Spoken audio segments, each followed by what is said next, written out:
Welcome back to Saddler of Nails. It is September, which means it is now spooky season in the nail world.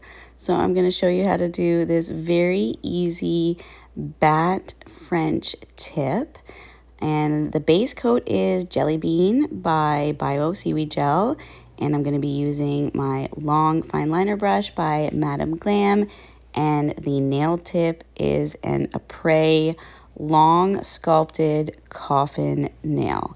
Now for the black, I'm using my Ugly Duckling black, which is my favorite black polish.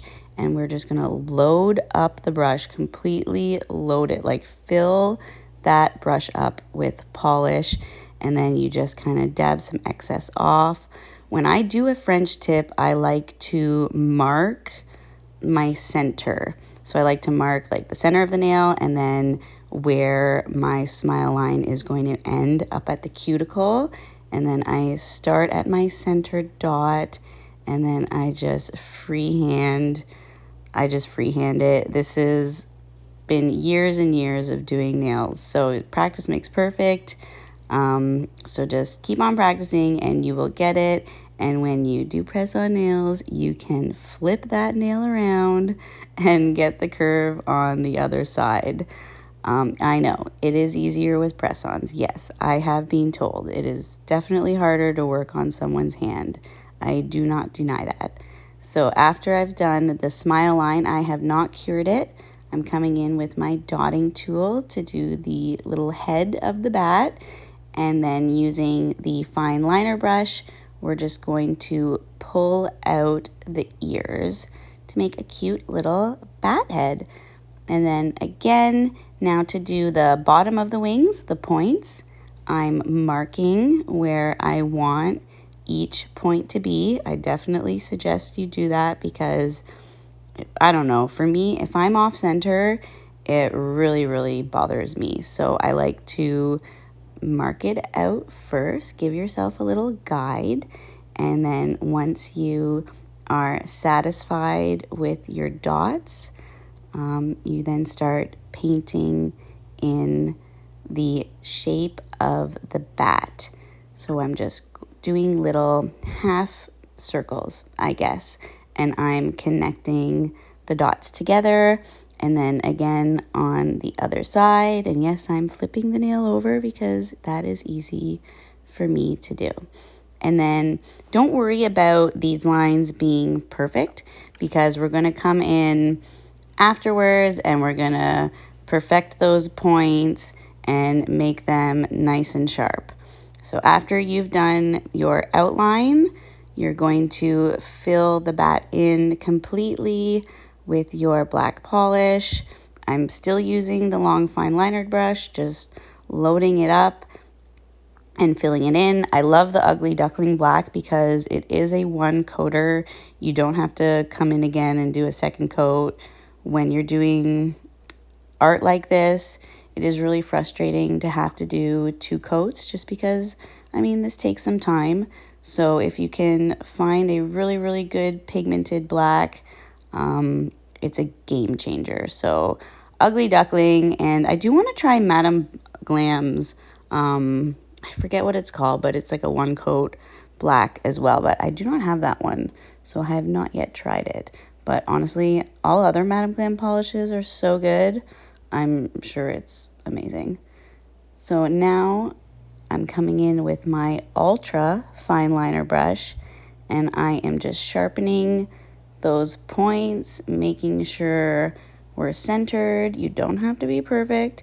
This is hand-painted art, so I do know it's not completely centered, but hey, just do your best. And yeah, so after you've gotten those points nice and sharp and you are satisfied, we're going to finally cure the black. And then after that's cured, I decided to come in with Fancy Pants, which is a holographic glitter. It's a purple holographic glitter. And then I'm just going to fill in the negative space on the bottom. Now, I could have painted the whole French tip with this glitter and then done the bat over top of it.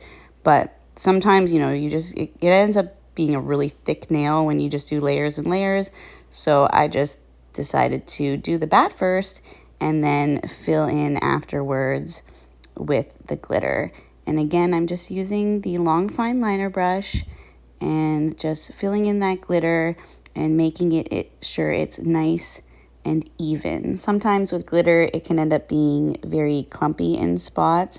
So I like using the fine liner brush because you can really spread it out and make sure that glitter is nice and evenly spread across the nail so that you don't have any gaps or see-through spots.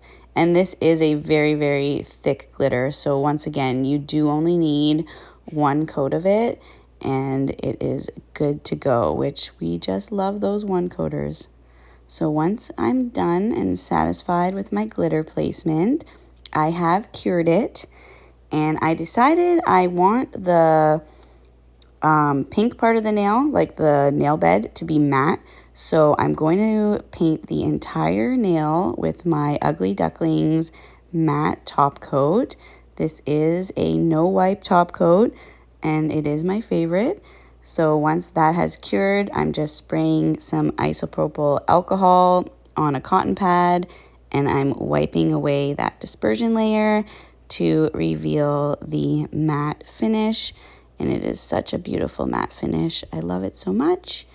And then, so here you can see how the glitter looks matte, it still looks very nice, but I decided that I do want the tip to be glossy. So now I'm coming in with the Ugly Ducklings No Wipe, and I'm painting it on the tip of the nail. And after I've painted it on with the brush, I'm going to come in with my Madame Glam's long fine liner brush, and I'm just going to paint some of the polish on the tip of that, and then go along the edge of the smile line and do the head of the bat. Comment if you think it was a mistake for me to do the matte and then glossy tip, or if you like it like this. I like to do the nail bed matte sometimes when it comes to a press-on, because if it's a little bit sheer, I feel like the matte, you know, makes it not so sheer so that you can't see the glue underneath, because that definitely is a pet peeve of mine when you have a press-on nail that's a little bit sheer and you can see the glue underneath the nail on the nail bed if you get any like bubbles or anything. So comment below if you like it like this, or if I should have kept it all glossy. I hope you liked this video. Please like and subscribe to my channel, and have an amazing day. Bye.